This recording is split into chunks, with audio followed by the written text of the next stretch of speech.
his last company for $155 million at an astonishing 77 times EBITDA. Very accomplished serial entrepreneur. I can't think of somebody else more qualified to talk about scaling your company. The thing that makes you so successful and so unique is that you can take a thought and put it into practical action. In fact, I know no one that's at the level of you.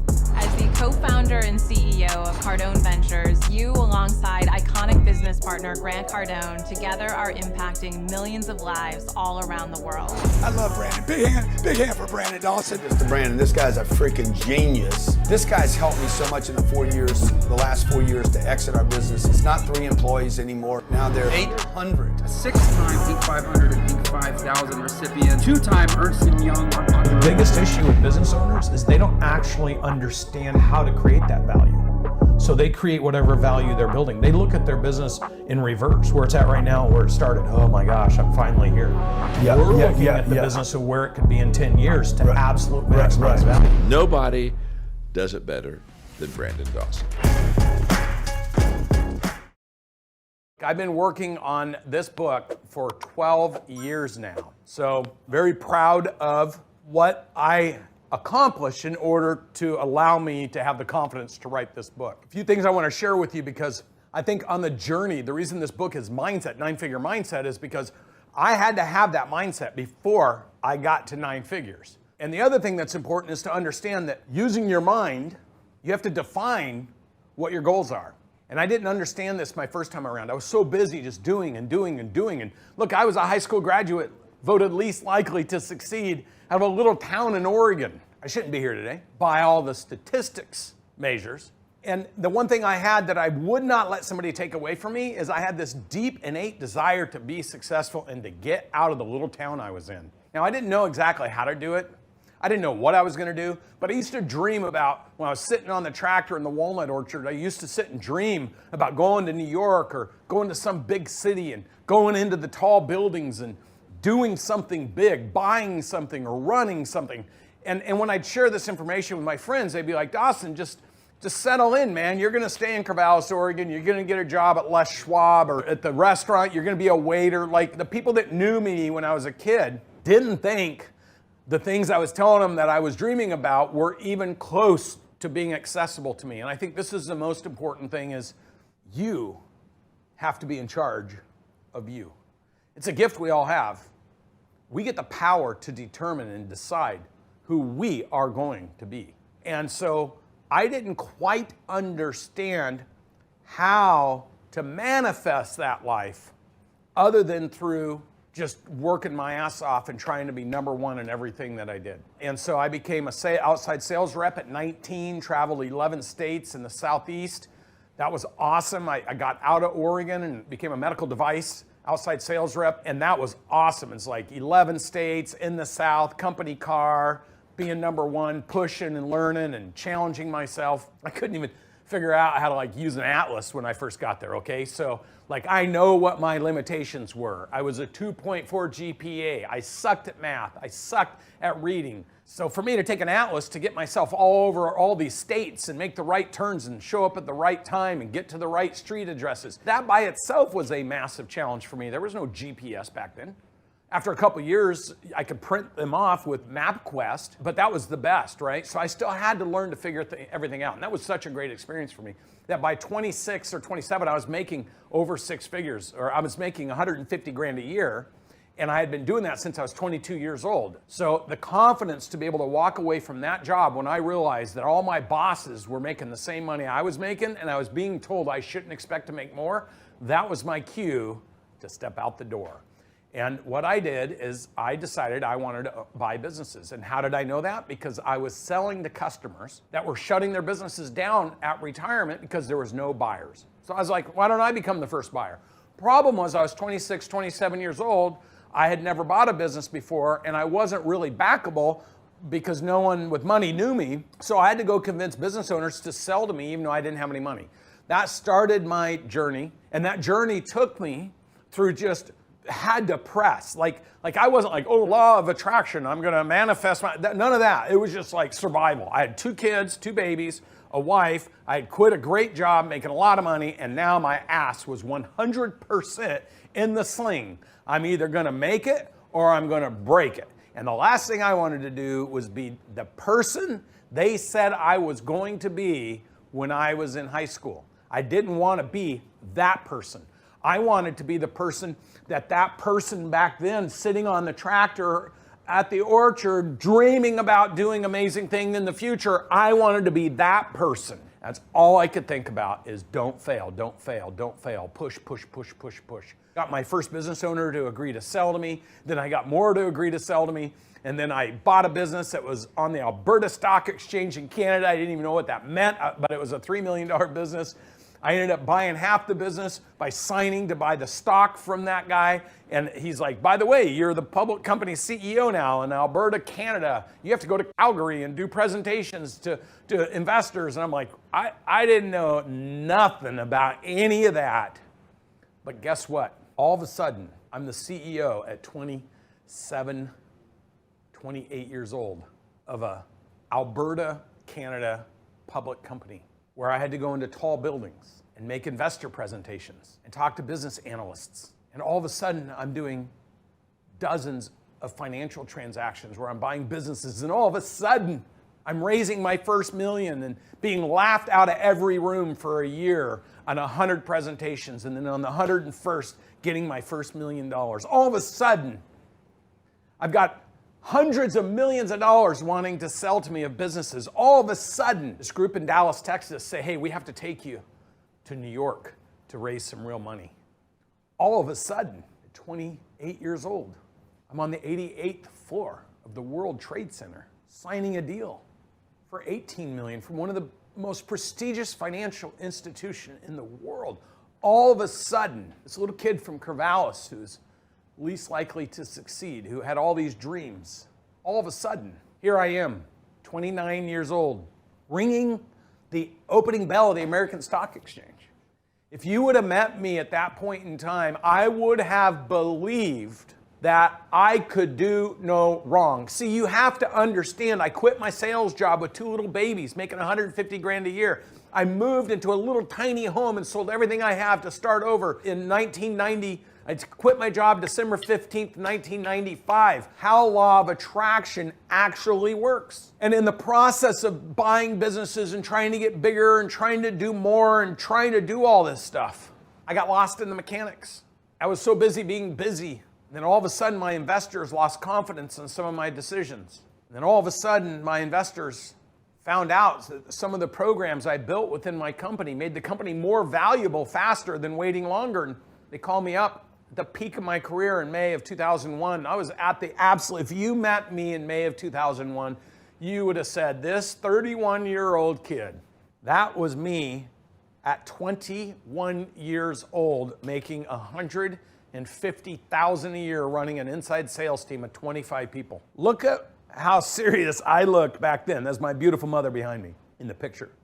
At 29, this is what I had been able to do. So at 32, you would have thought, this guy can do anything. I would have thought I could do anything. I was at the absolute peak of my career in May of 2001, and I was fired from my job and they sold my business. I didn't understand certain things. I didn't understand about leadership. I didn't understand about capital structures, debt stacks. I didn't understand about preferred returns over common interests. I didn't understand so many things that I didn't know until all of a sudden it went away. And then instead of saying, I should have done better, I was so mad that for 18 months, all I talked about was what these people did to me. I had to start over.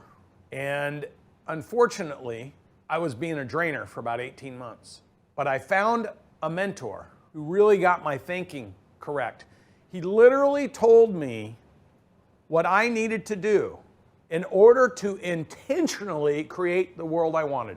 I talk about this in my book. I explain exactly how this intervention happened, exactly what my mentor did to teach me how to establish the right type of thinking so my actions could follow my thoughts, and my thoughts were relative to the intention of what I wanted to create.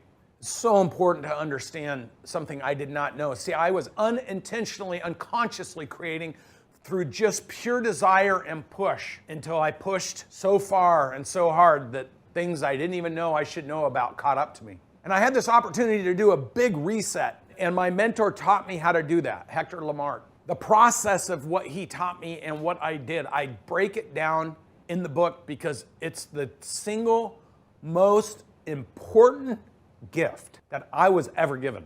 And it will be the most important gift I can ever give. We as human beings have the ability to create and intentionally create. Law of attraction is a real thing, but it starts with law of intention, then law of action, then you attract it. You don't attract it by hoping or wishing. You have to take massive action. That's why I partnered with Grant Cardone, because despite the success I had, even at the end of this story, the beginning of the new chapter of my life is even bigger. Because one thing I learned about guilt by association. I will be like those I'm spending my time around. I will be known based on who I spend my time around. People will see me through a lens based on who I'm spending my time with. And so this story in the book literally tells you how I created, manifested, orchestrated the new me. And it walks through the building of my new company that I intentionally created. I took a bottle of wine and 2 cigars and sat on my patio for about 4 hours. And I write down what I did well and where I made mistakes and what I needed to do. And then I realized if I fix that for me, I can help thousands of business owners or millions of business owners do the same thing. So I started that business in 2004 called Odyssey Group.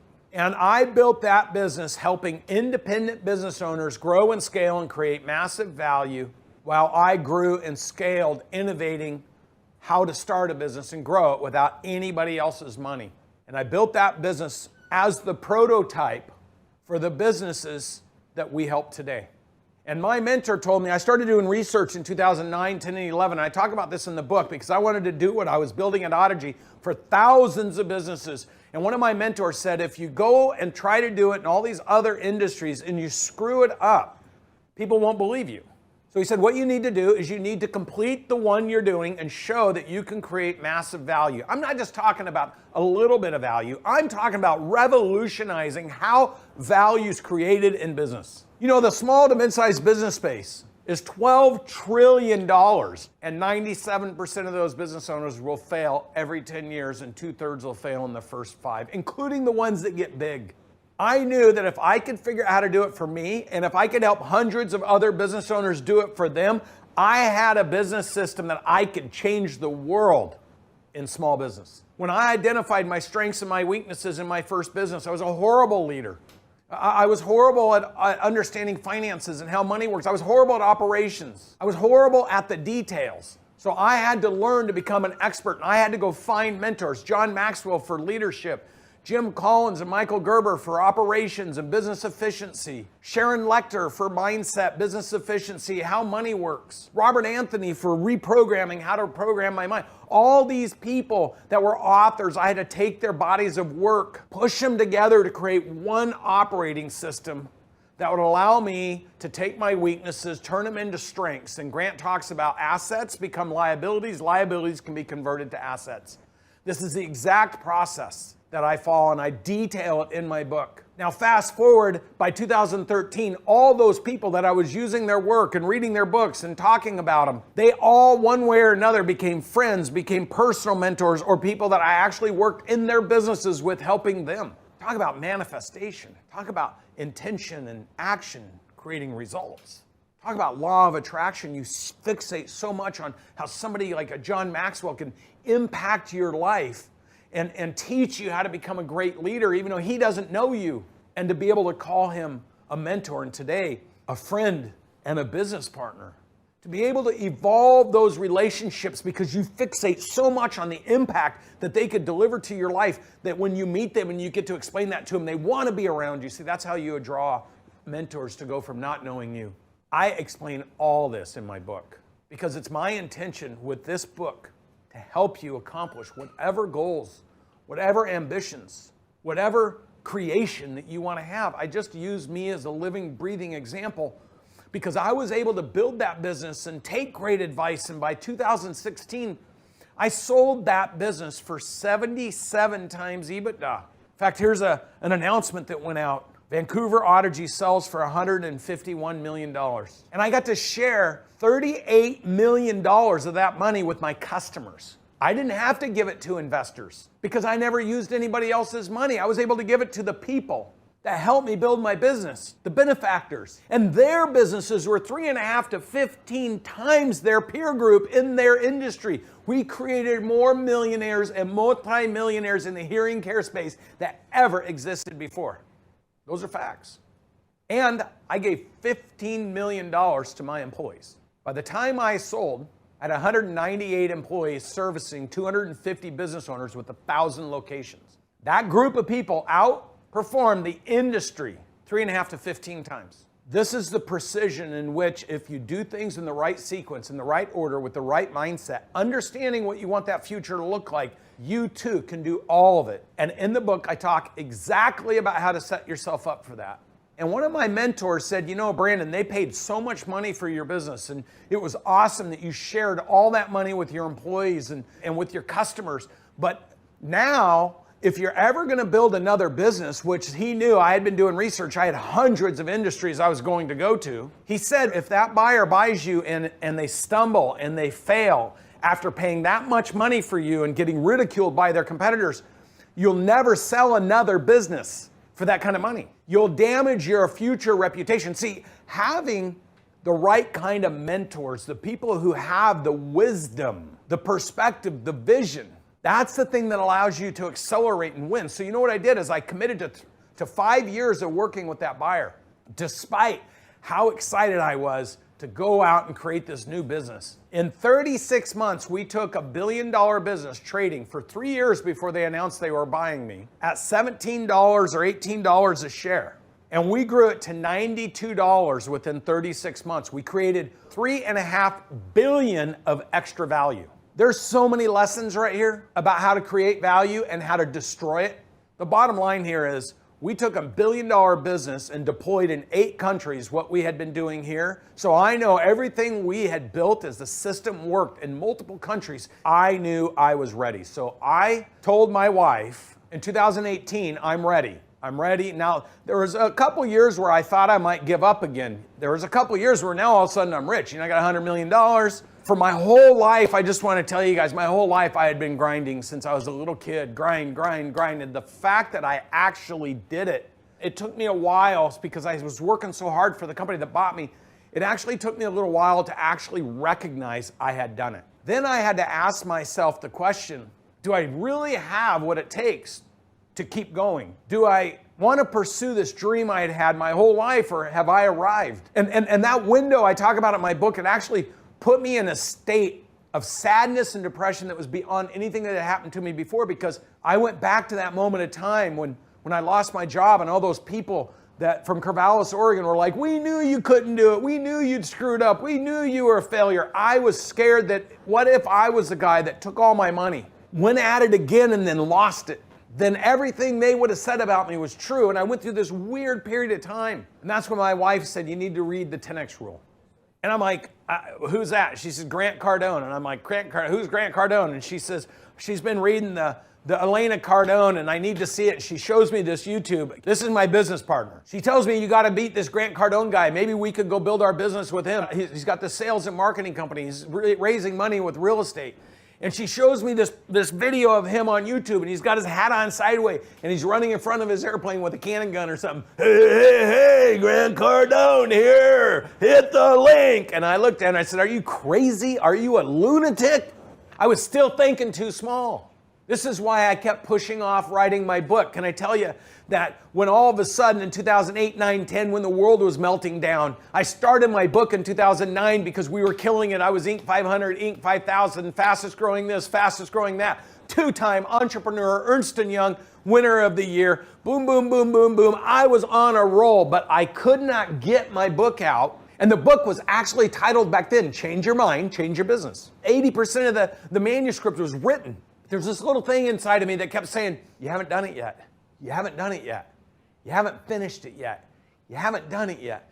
Then I sell for 77 times EBITDA. I pull my manuscript out and I'm like, oh boy, here I go. And there's a little thing inside of me that says, you hadn't done it yet. You hadn't done it yet. You haven't proven it yet. And then I'm like, okay, I'm going to keep that on the sideline. And I start getting involved. I talk about how I approached Grant. It was my wife's idea. And we went in there. We went to GrowthCon and how we pitched it and promoted it. And here we are 4 years later. Imagine a world. And in my book, I talk about the lessons. See, having my beautiful wife who had my back, who was supporting me, pushing me, not giving in to my fears, not being lazy, but pushing me. I talk about that moment. Her idea of looking at Grant and Elena, her idea of going out there.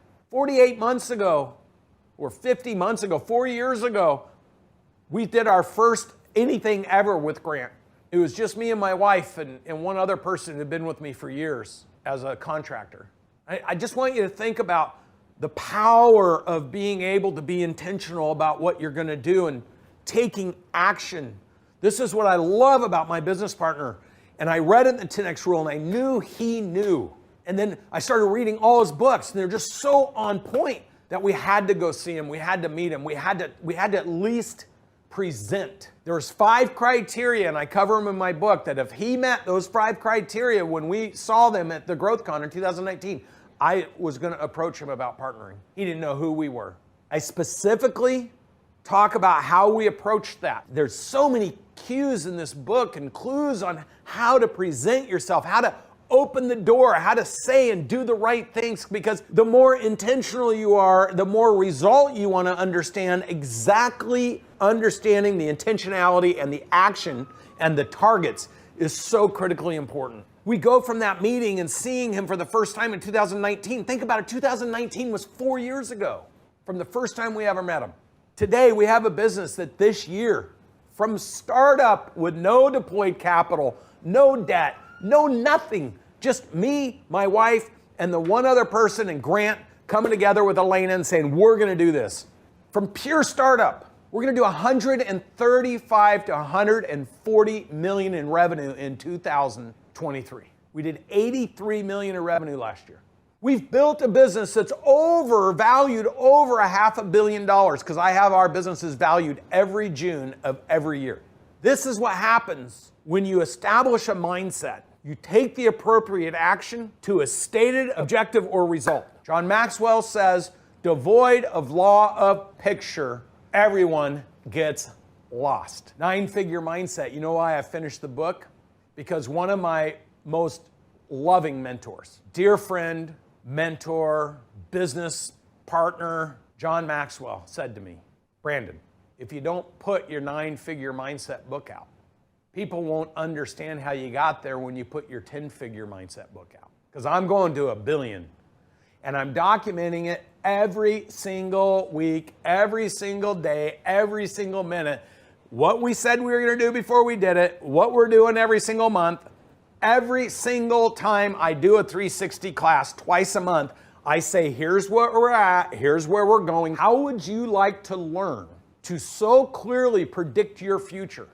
That law of picture, that you literally can design your life personally, professionally, financially by picking the right mentors, taking the right actions, doing the right legal, moral, ethical, and compliant. Otherwise, you're going to have a short business cycle.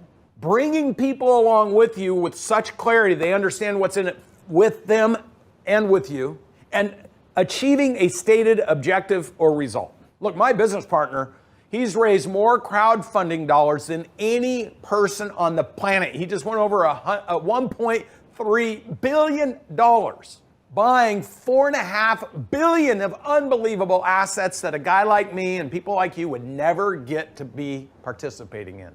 When you have somebody that thinks so big that you can see yourself inside their bubble, then everyone moves and fortifies bigger, better, faster, more valuably. And here's the thing. It's your responsibility to blow your bubble up. You have to find a way to do it. See, leadership starts with me leadership. And once I am able to be an example, it goes to we leadership. Now, you help develop other people around you. Law of influence, John talks about it. You develop other people around you, and then they become an example, but people knew that you helped them do it. So you're duplicating, you're multiplying through others. And then when you have enough people that are on the same page as you, it becomes us leadership. I talk about exactly how to do that. The definition of leadership is just making other people's success easy. So if you're going to define yourself as a leader, then make a commitment to make other people's success easy. And this is why we partnered with Grant and Elena. I've never met anybody other than myself that literally documented everything they say, everything they do, how they did it, how they broke through, what the results were than that man and that lady. And they share it with everyone. So simple, provided you actually know how to do it. Now, what's the opportunity? Like, what was the big opportunity when I was sitting here thinking about I could build a business to help so many business owners? What was the big opportunity? Look, here's the statistics. It's simple. There's 31.5 million small to mid-sized business owners in the United States. 31.5 million businesses under $100 million. 93% of those businesses are family involved. 2/3 of those businesses will fail in the first 5 years. 97% fail every 10 years. And that's usually the bigger ones. The problem I wanted to solve was this problem. And it's a multi-trillion-dollar space. It's a $12 trillion space. And I thought, well, if I could build something that solved for that, and I save businesses, then by definition, if I save businesses and 93% are family involved, I'm saving families. And if I'm saving families, I'm saving communities. You see, the picture is bigger. It's not about me. It's not about my team. It's about families. It's about communities. And when you create this huge picture, it creates a bubble that people can come inside. And I picked a partner that's bubble is so big, he wants to touch 8 billion people. Now, people can say, oh, he's crazy. But you know what? His bubble's so big, I can make my bubble inside of it because I want to create 1 million 10x business owners. That we have trillions of dollars of value creation between all of us. Impacting each other's lives, improving each other's lives, loving each other, caring for each other, looking after each other, protecting each other. It's so big. It's so big that anybody can fit inside. Some of you are at home right now and you're just trying to get to $1 million. You're trying to get to $3 million. You're trying to get to 5 million. You're trying to get to 10. You're trying to get to 20, to 50, to 100. The whole premise in the 10X rule is if that's your target, it's still too small. You see, if I'm stretching to get to 3 million and I need great people and I'm talking about getting to 3 million, great people don't work for small businesses. They're busy. See, I got to talk about 30 million because now I can attract somebody who wants to be a part of a $30 million business versus somebody that wants to be a part of a $1 million business. You see, the bigger you think, the bigger your picture, law of picture is, the more 10X you have, the more room there is for people to be in your bubble. And I talk about this in the book. I break it down using my own discovery, my own experiences. And the right mindset isn't how much money I can make. The right mindset is who do I want to emulate? Who do I need to be around? What can I learn from them? How can I design my life? And what do I want it to look like? Who can I bring along with me? How do we need to execute? It's the strategic side of everything you want to create while you're on this earth. Law of intention, then you take action, and then you attract. I just hope that one of you learn from this book and change your life.